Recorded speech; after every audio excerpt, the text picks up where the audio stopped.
Okay, I think we have a solid number of participants. Thanks everyone for joining. Welcome to this webinar. We're really excited to have you all here for this really important discussion on localizing education in emergencies. And we're particularly excited to present perspectives from three different worlds, three different unique positionalities within the EiE sector. So we'll hear from researchers, we'll hear from a teacher, and we'll hear today from someone working in local government as well. Next slide, please.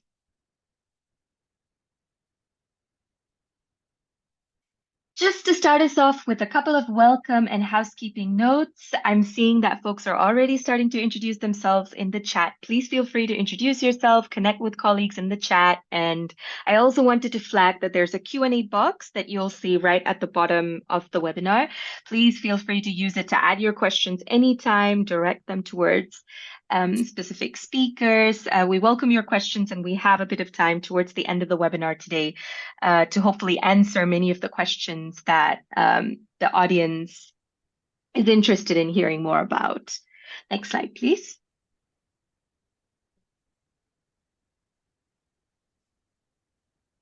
We have a really fantastic lineup of speakers today, and I'm really excited to introduce you very briefly to everyone that we will be hearing from today.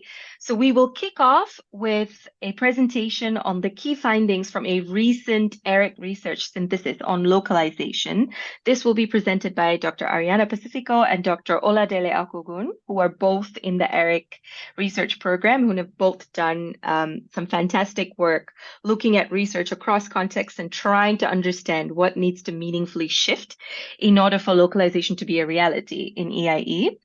We will then hear from Asma Mustafa, who is a teacher based in Gaza in Palestine, who will tell us a little bit about the exceptional experience of being a Gazan teacher during a genocide, some of the challenges that she's faced, some solutions that she sees at the horizon, and particularly maybe some reflections for how the international community might support teachers who are sustaining and sort of carrying education provision in conflict settings. We will then hear from Mr. Mohammed Balarabe, who is the Gombe Local Government Director of Social Mobilization, and it'll be a really interesting reflection from a local government perspective on how we can co-create research solutions with local research communities to solve problems that communities face in conflict and crisis settings.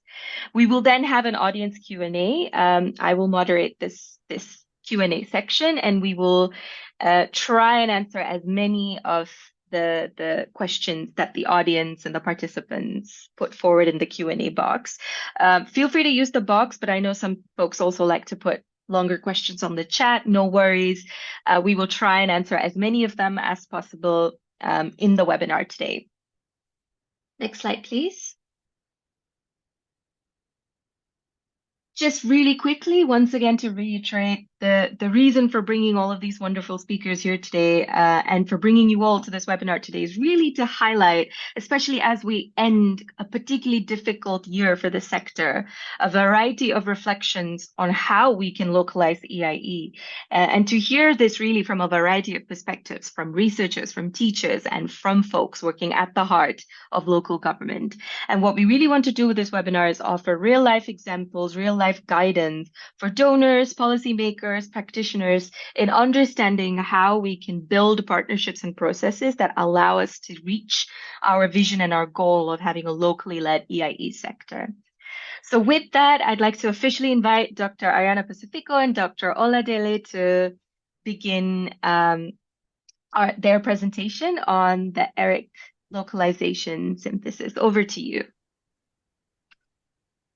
Thank you so much, Shreya. Luke, will you be moving our slides? Thank you so much. Yeah, I'm really happy to be part of this discussion and share this work with Dr. Akugan on behalf of our other co-author, Dr. Olia Homanchuk. Slide, please. ERIC is a FCDO-funded research project which works across these 7 countries, conducting rigorous research to improve learning and well-being in conflict and crisis settings. And as this is a synthesis piece, we're really presenting on behalf of the ERIC consortium partners. You'll see their logos on the bottom, as this paper represents the full body of work coming from our research teams related to localization. Slide. So the motivation for this piece is that while it's been almost 10 years since the 2016 Grand Bargain, when localization was pushed to the forefront of global aid debates and reforms, it has in many ways failed to meaningfully shift power imbalances between the global north and south. In terms of resources, only 3.6% of tracked international humanitarian funds are received by local actors directly. So far from the 25% grand bargain target, and major aid budget cuts are expected to slow down the already slow progress to increase funding to local actors. And beyond financing, there's a significant body of evidence finding that many localization efforts have also failed to meaningfully shift decision-making, strategy, leadership on sector priorities to local actors. So in this moment, when we're seeing rising numbers of out-of-school children and youth, drastic reductions in international aid to education, it's an important window of opportunity to reconsider localization efforts and the systems underpinning humanitarian and development aid. Slide, please. So this study is guided by two research questions. The first, what do ERIC research findings collectively reveal about localization in education in conflict and protracted crisis context? So not just picking out findings from individual studies, but to connect insights across diverse research strands. And secondly, what changes are required to genuinely shift power to local actors and strengthen local education responses? Slide, please. So we draw our findings from 27 ERIC studies across the 7 countries, and we developed this paper through a collaborative process with authors and country teams, including through structured forums, interviews with researchers, and a workshop to discuss preliminary findings. Slide. So before we launch into our findings, I want to take a moment to share the way that we're defining localization, which is a contested term defined in many ways, but commonly as an effort to shift power, resources, and decision-making closer to communities, a framing which implies the transfer of external support to populations in need.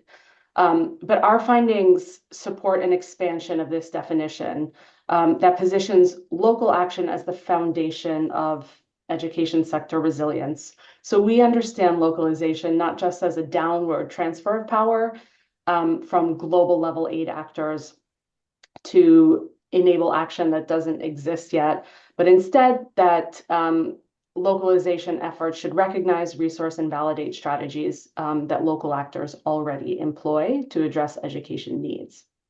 So in this way, our approach includes evidence and action that can be excluded from localization discourse, but we think is critical to strengthening localized responses, including around community collective action, locally managed financing like cash and voucher assistance, and participatory governance.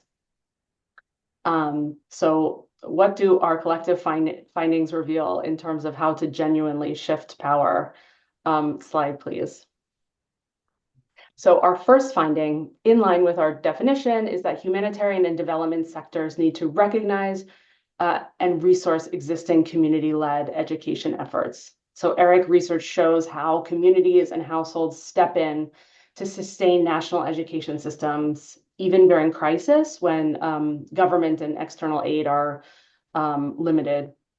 For example, in South Sudan and Nigeria, communities assume roles traditionally associated with government functions, like recruiting volunteer teachers, paying teacher salaries, managing informal learning spaces, even mobilizing resources for school rehabilitation.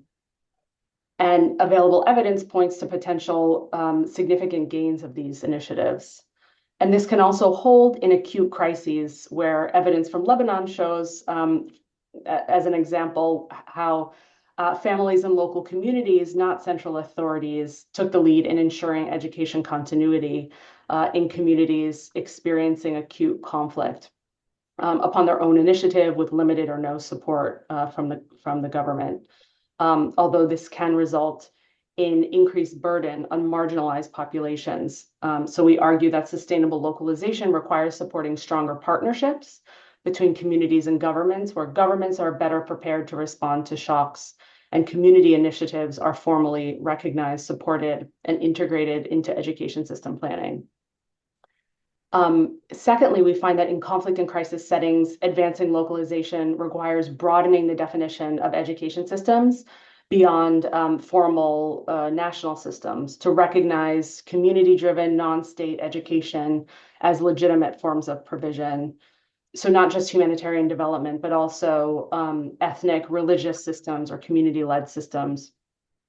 Across many settings, governing authorities don't have the incentive or the capacities to support inclusive education reforms. In conflict contexts, governments may be conflict actors, they may be unrecognized or perceived as illegitimate. And in these cases, delivering education for learners that are not being reached by the formal system requires working through non-state systems. So ERIC research from South Sudan, Lebanon, Bangladesh, Cox's Bazar find evidence related to the speed, flexibility, and reach of these local systems, like ethnic education systems, madrasa systems, and informal community collective action, like tutoring networks, women's study groups in shelters, for example, and find these to be core components of education resilience and meeting learners' needs in response to climate or conflict shocks. But rather than leveraging these systems, international investments often overlook community assets and limit the possibility to leverage these locally owned systems.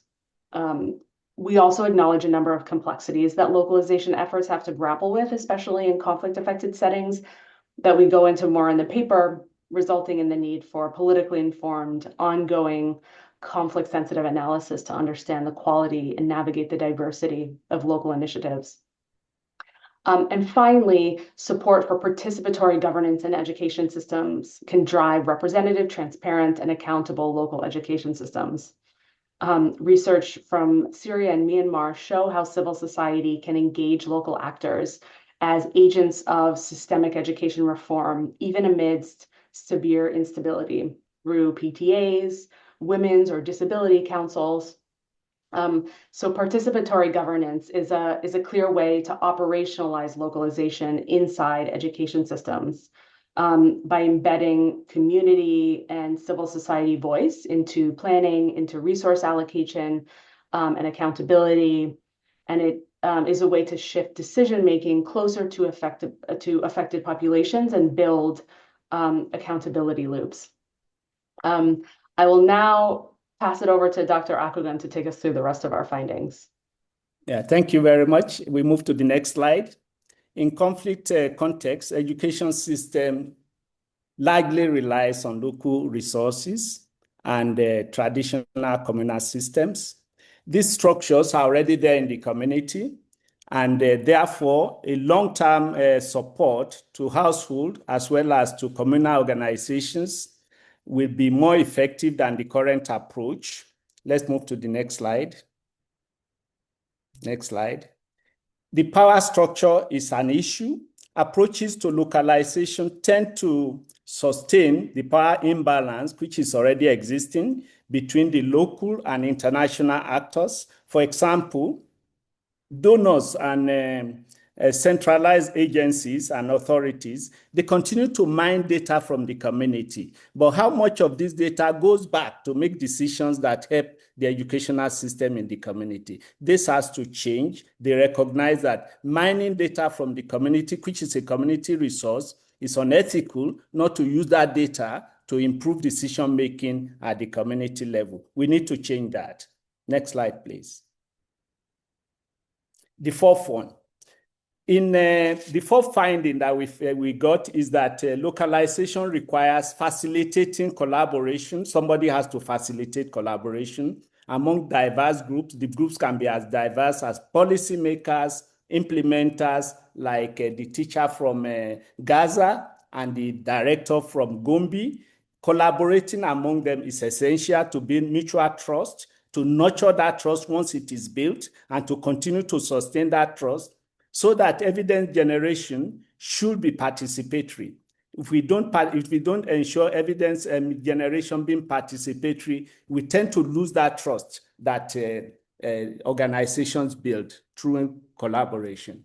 So these primary interest groups are usually left out, particularly those that are described as beneficiaries. They shouldn't be left out when we even say we are collaborating. Those are the findings we found, and those are the recommendations we made.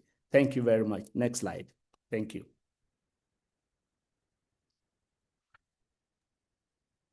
Fantastic. Thank you so much, Dr. Ariana Pacifico and Dr. Adelia Akogun. This was a really brief and a really quick summary of what I'm sure are very rich findings in the brief. And I encourage all of our participants to please scan the QR code and access the full report. The synthesis is now up on the INEE website, and you can feel free to read it, and I'm sure redirect questions to our presenters if you have any questions as you read through the report. Thank you so much for that fantastic presentation. With that, I'd like to hand it over to Asma Mustafa, who is a teacher who has been teaching under incredible circumstances in Gaza. And I'm so excited to hear your perspective on what teaching has felt like in the midst of a genocide and what lessons we can all take away as an EIE community from your experience. Over to you. Thank you so much. And I'm so glad to be here.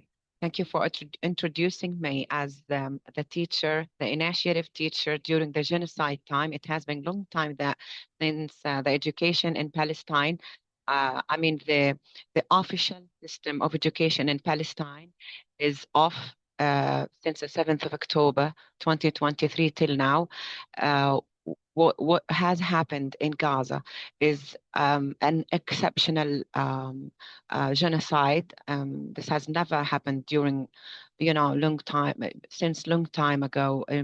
We have never read about this in history, but I think and I believe that teachers in Gaza who belong to their mission, who belong to they love their work, they love the children around them, and they care about their future, have managed to launch their educational initiatives in Gaza Strip. They were facing many major challenges that sometimes prevent us all to stop and to cut our educational session and activities. Some other times, some teachers, they stopped their educational initiatives as a whole because of the danger, because of the strikes all over around them. What happened with me that I found myself in the first month of genocide standing up in the middle of a circle of 20 children, telling them a story every day. The next day, they became 50. The next day, they became 100. Then I was able to reach more than 2,500 children during the genocide time. When I was displaced, it was a very difficult, miserable experience, because every time I was displaced, by the way, 10 times during the genocide time. I was carrying my tent, my 2 daughters, and running, escaping from the strikes around us. And this exactly what was happening to the whole teachers in Gaza Strip. I want you to know that more than 22,000 students were killed, and more than 25,000 are disabled because of the war.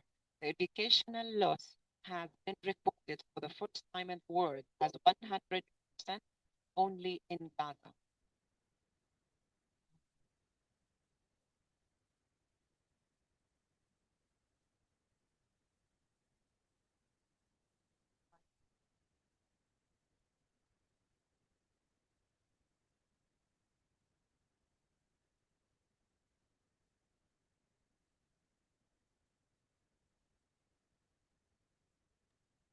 Apologies, so sorry to cut in, Asma. I think we lost your audio for a bit there. We're not able to hear you clearly. I'm unable to hear. I don't know if others in the chat. Yeah, I think a couple of people in the chat are saying they're unable to hear you. Yeah, I believe the mic maybe stopped working, Asma.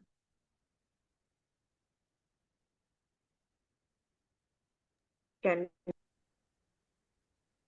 We were able to hear you for just a second, but then it went away again. Can you try again? you hear me now? Yes, we Okay. can hear you now. Okay. Fantastic. Yes, I'm sorry. Thank you. Um, wha- as you see in the photos in the second slide, could you please move to the second slide? The third one now, the third one. Yes, thank you. As you see in the photos, those are my students in different displacement camps.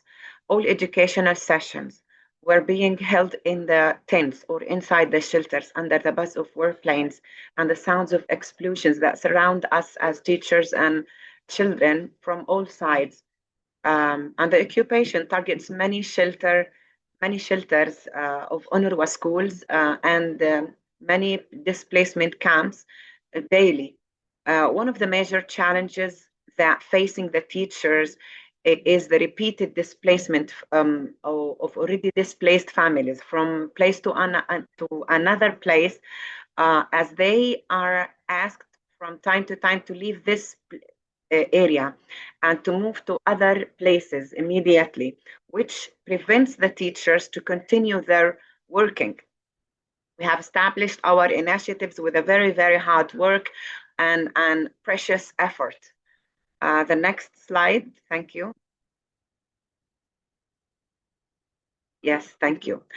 Moreover, the very difficult, miserable health situation caused a very big obstacle for the teachers to continue their educational sessions from time to time because the diseases spread everywhere among the children, especially in winter. The viruses and there's some virus related to skin or to the flu or some other kinds, new ones we have never seen or have this experience before. In addition to all of this, the role of the official Palestinian educational system has been absent completely for a whole now 2 years and more. The teachers work individually. There is no united umbrella for the teachers who are suffering because nobody cares, nobody encourages them, nobody knows what they are doing. Only the teachers and the families, the Palestinian families who were displaced, with the teachers, with the doctors, with everyone, every single citizen in Gaza Strip were displaced and suffered much during this time. Although despite all what happened, Palestinian families encouraging their children to go to the teachers, to go to the educational tents or the shelters in order to listen to a story, to play with the children, to meet a teacher who can take care of them, because their lives in Gaza changed completely. We cook on fire, for example, we carry water to drink from long distance, and we live in tents. Thank you. The next slide.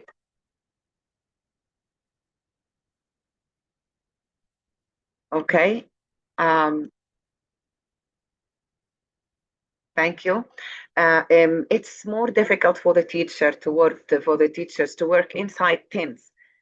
In this photo, I am working with the children in a tent, having a small whiteboard, trying to tell them a story in order to let them learn how to, make some mathematics basic skills, like to count on their fingers, like to, do some basic activities in order to be connected with educational activities, not to lose their everything, their abilities to think, their abilities to solve problems. And I worked with the minimal resources, the inability of initiative teachers to provide the educational materials and tools needed to do their charitable work, such as I said, the notebooks, the pens, the pencils, the whiteboards. It was very, very expensive for the teachers to afford buying those things because they are rare in Gaza Strip during the genocide. As you know, like 75 to 80% of Gaza Strip buildings have completely destroyed, whether totally or partly. So it is very difficult to obtain and to find those educational tools in most cases. And their prices are duplicated to 5 times or more, sometimes to find them or to buy them or to afford buying them. Thank you. The next slide.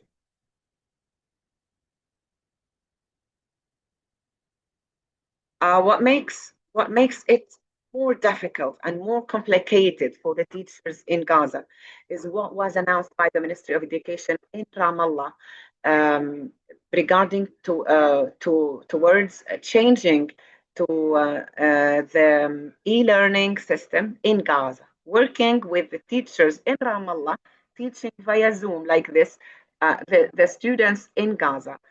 And this does not work and has never worked during the genocide because there is lack of devices.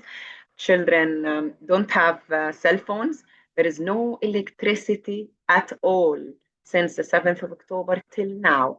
We depend on the solar, on the sun cells to charge our phones, our laptops, and the majority of the people are unemployed and under the line of poverty. They can't afford buying devices for their children. So remote learning or e-learning does not work with this. And, moreover, when you want to open, like to connect with an internet access, you need to walk for a long time to go to an office, to pay for this office. And, it costs them much. I'm talking about a very hard time. It was a starvation. It was not security, no security for the children to to go away from their mothers or their families. I'm a mother, and I used to take my daughters even in bed. I used to put my daughters on my 2 arms in order not to lose them, or if we want to pass away, we pass away together. And this was um, the situation of every single mother in Gaza during the genocide. Thank you. The next slide. Despite all of this, I am still teaching, and the pioneers teachers alone were able to be the strong voice of the sheets and pens to the whole world, demanding and calling for the right of Palestinian children to return to their schools, and as a teachers to practice their mission that they love, just like the whole teachers around the globe. I am so happy that I never stopped teaching the children till now. I didn't stop for one single day teaching the children.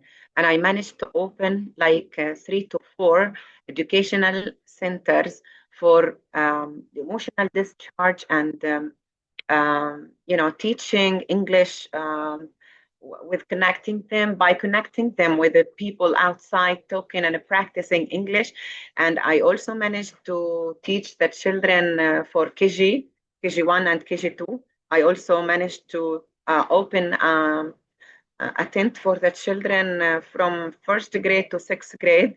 I am doing my best to be the mother and the voice, not only the mother of the children, the voice of the children, in order to remain missionary teachers, to remain the voice of safety for them, to remain the voice of their right, demanding their rights, telling the whole world, by telling the whole world about their stories. I will be their teacher as possible as long as I'm alive. And this is my mission. The Palestinian families did very, very amazing during the genocide. I remember that I met a woman in the shelter, in the camp next to me, when I visited her in order to invite her children to my educational tent. I told her, I introduced myself to her. This is Asma Mustafa, and I am a teacher. I would like to teach your children. She cried so heavily. She affected me. She hugged me. She kissed my head, my hands, and she said, "Where have you been all this long time? Where are the teachers?" Which means exactly we want our children to continue their education. I don't want to lose my children because he found himself a job with his father, and this is scaring the mother because she's afraid that her child is not coming back to schools anymore, and if the schools will be rebuilt, that she's afraid too that her son is not coming back to schools. Um, and I was so happy that more than 2,000 children are my children, my people, and my lovely. I am so happy that I left an effect on the teachers, on both teachers and the children. The children are still studying, and the teachers were taking the positive energy from a teacher to another with the help of the media and the press, whether locally or internationally. The Palestinian teachers made it. Thank you. The last slide now. Yeah, thank you. My message is yes to education, even in shelters. Yes to education in the middle of our tents, in the streets, or walk sides, or the destroyed building partly or totally. Yes to education, even if all schools close their gates and turning into shelters. We, the teachers in Gaza, will be the schools for our children. Yes to education, if all books are burned to light the cooking fire, we will be the books for our children. Yes to education on the sands. And by the way, I have taught more than 300 students, sitting with them in a desert, on the sand of a desert near the Egyptian borders. Yes to education on sands of the desert, even in exile or on rubble of our homeland. We will be the curriculum and the approach. We will be the path and the way. We will be the hope despite losing hope. What I want to tell you that the children in Gaza and the teachers in Gaza need you to support the educational activities in order to continue, in order to recover from the trauma that we have all faced. And I am one of them. I have already faced this trauma in this very difficult time. And I am a mother for two daughters. I was trying to tell them a story, to dance with them, to play music with them every day, whether my daughters or the children around me, in order to make the trauma with less effect, not leaving the children wasting their time, wasting their mind, waste their emotions. I wanted them all to learn, to recover, and now it's time to recover. By your help and by your standing solidarity with the Gazan children, they will do it again, and they will continue learning and studying. Gaza will be rebuilt, inshallah, by building the minds, not only building the buildings themselves. Thank you so much for listening to me. Thank you for your precious time. Thank you so much, Asma, for sharing sharing your story, sharing what must have been such a difficult experience for you with all of us today. I can see so many messages of support and solidarity coming in the chat. I'm really But I think we're really lucky to be able to hear from you and take inspiration from all of the work you've done to continue supporting the children of Gaza during unimaginable circumstances. Thank you once again for being part of this webinar and sharing your message with us.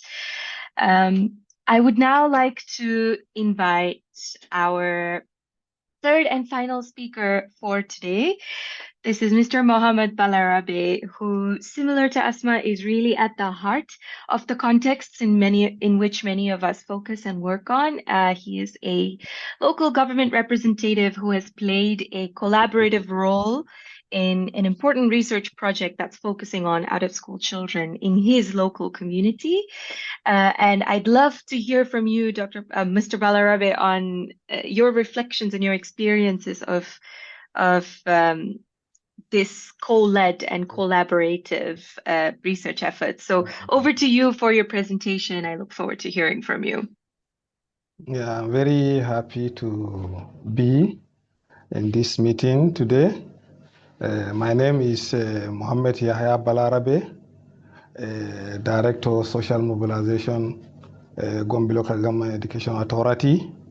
I have started in this department as a classroom teacher, then to the head of department of social director, social mobilization.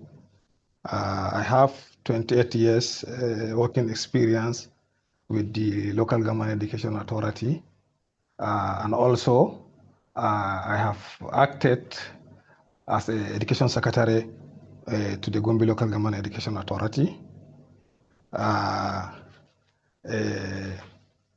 Gombe Local Government Education Authority, or Gombe Local Government, is the closest third tier of government with the community, is the closest government with the community. And also there is a collaboration between the LGEA and the local government in terms of education. The responsibility of the local government education authority is to oversee the affairs of all the schools under the LGEA, and also is the responsibility of the LGEA to appoint or to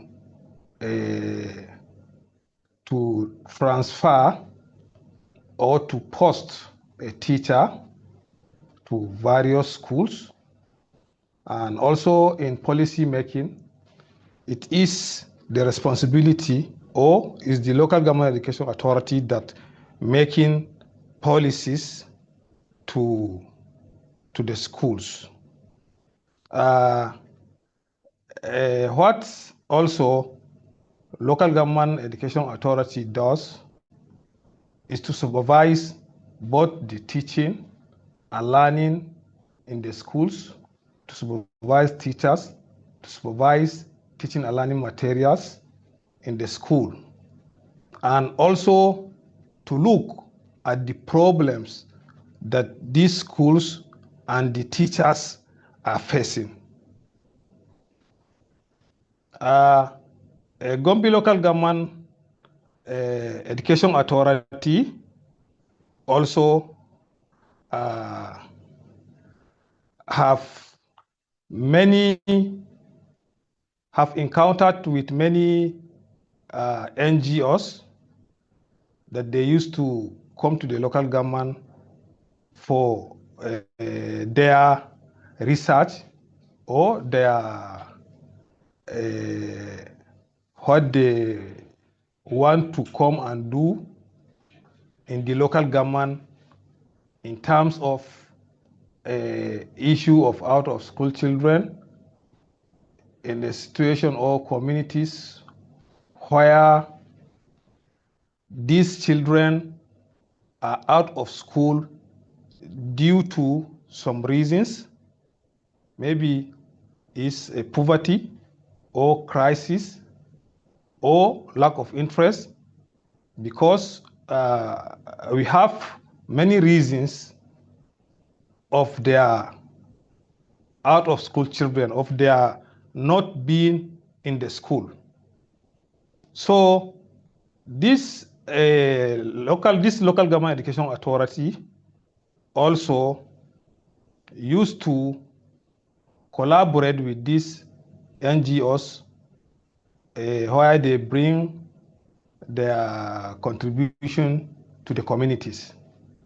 But most of the NGOs, we have differences.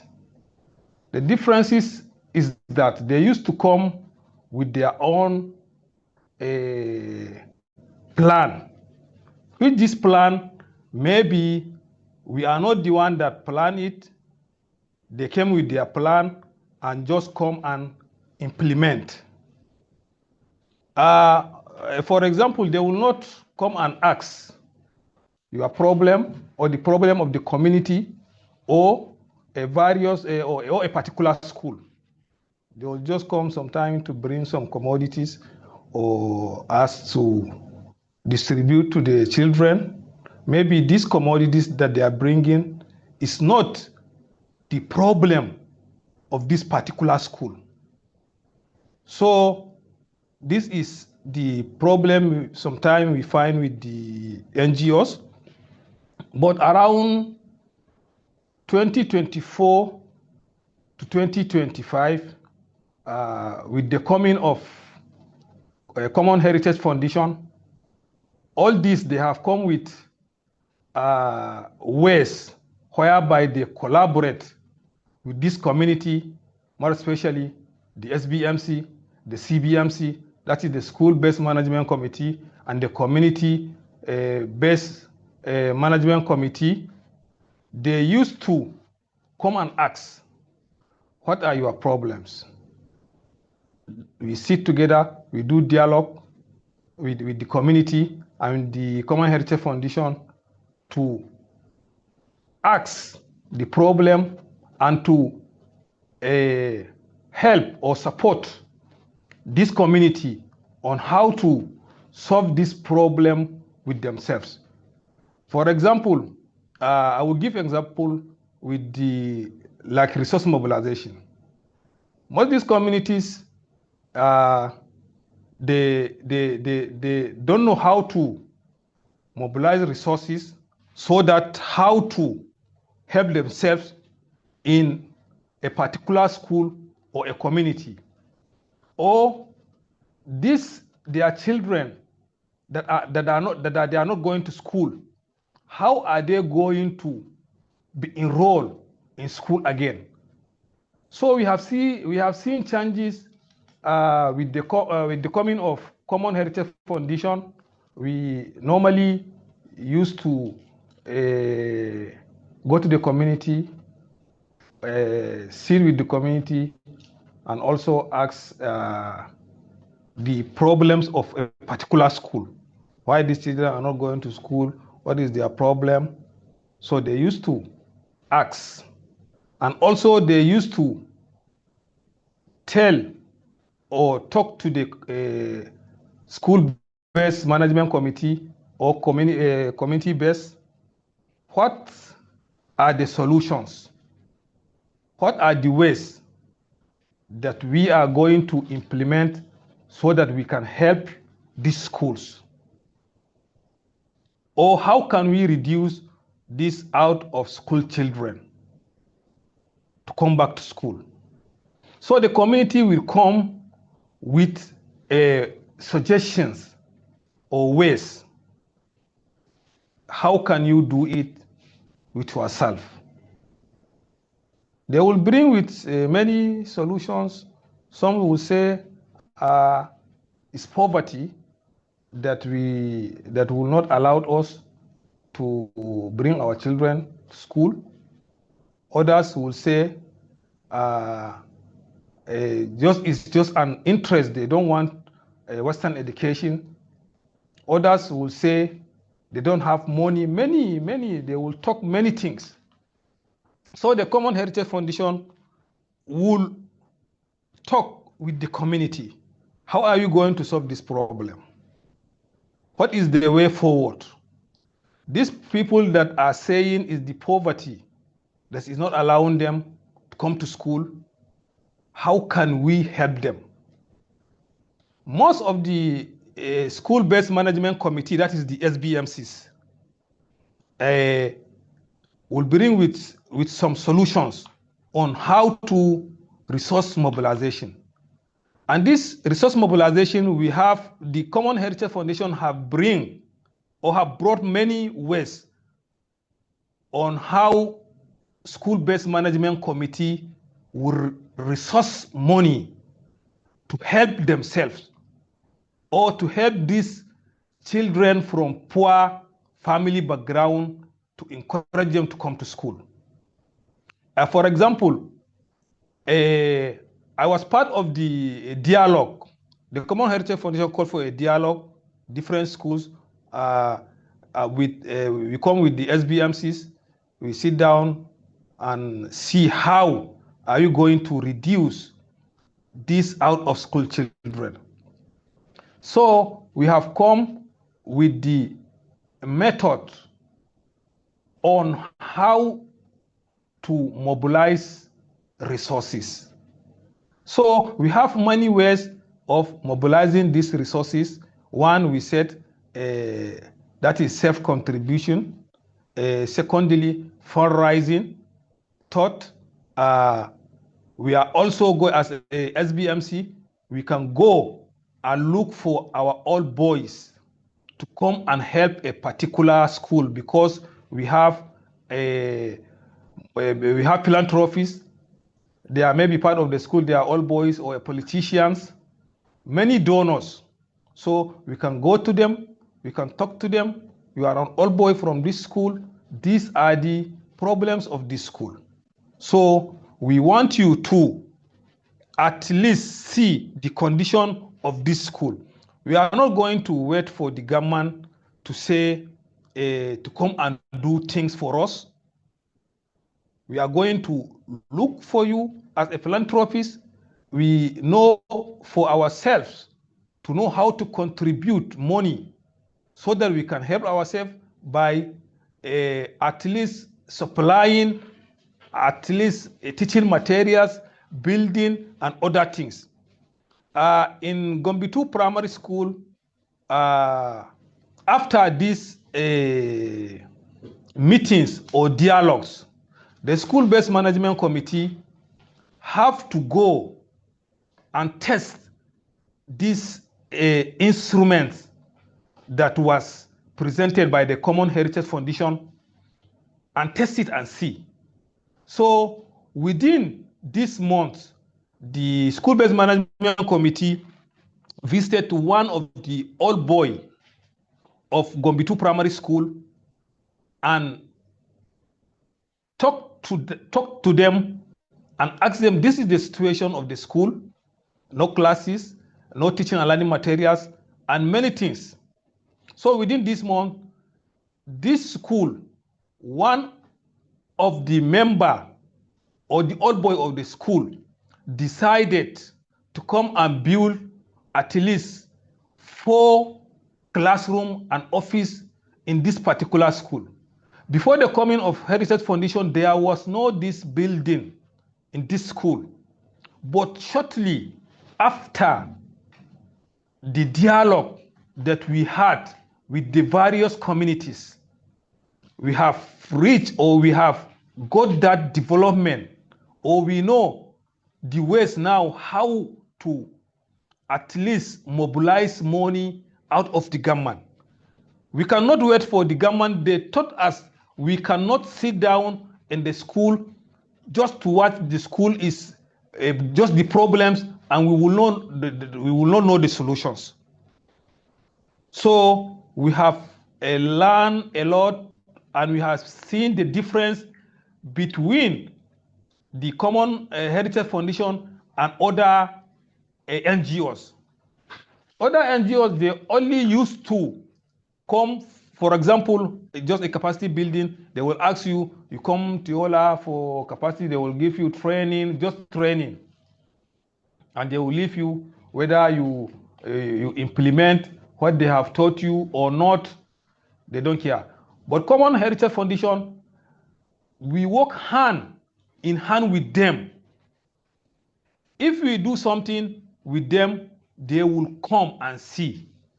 That is the achievement. They will not leave us. We will talk with them. They will come. They will give us assignment and see this particular problem, is it achievable or not? Then we can test it and see. Yes, then they will come back. After they come back, they will say, what is the improvement now? Yes, we can see the improvement clearly. So this is what is happening in Gombe local government throughout since during these insurgencies. We have a lot of problems in terms of teachers, in terms of teaching and learning materials, in terms of infrastructure. We have a lot. And we have many difficulty in running the school during the insurgencies. Also, we have got money support from the Common Heritage Foundation to overcome most of these problems. So these are the common things that we have done with the Common Heritage Foundation and other NGOs at the Local Government Education Authority, and mostly the Common Heritage Foundation, they have built our capacity in terms of many things: resource mobilization, how to save school. They used to selected some schools where these problems are most affected. They have trained teachers. Several times we come to Yola for training, for capacity building. We have did it. We have did a dialogue in Gombe local government. We have did it in Yola several times. So these are the things that we have done with the Common Heritage Foundation at the Gombe Local Government Education Authority, and we have seen many improvement, many things that have changes in the schools or at the SBMC. Thank you. Thank you so much. For listening. Thank you so much, Mr. Balarabe. That was an excellent and comprehensive account of the specific mechanisms, partnerships that have allowed the project in Gombe to be more collaborative and more locally led. So we really appreciate your insights and reflections. We have a few minutes remaining for questions. So maybe I can just go through the list of questions that I see on the Q&A box. And I would love for all of our panelists to be spotlighted, and maybe whichever question you feel most empowered to answer or most interested in answering, please feel free. So maybe we can start. I see that, Ariana, you've already answered the question on the different sort of perceptions or attitudes or conceptions, I would say, of localization. So maybe we can move to the question from Suzanne. As Ms. Mustafa makes clear, during crises, it is the teachers who bear most of the burden of keeping education happening. What can we do as individual professionals, as a community, to support our colleagues in these situations? So Asma, if you have a perspective on the type of support that you would love to receive from a community like this, please feel free to share, and then we can also have other panelists come in.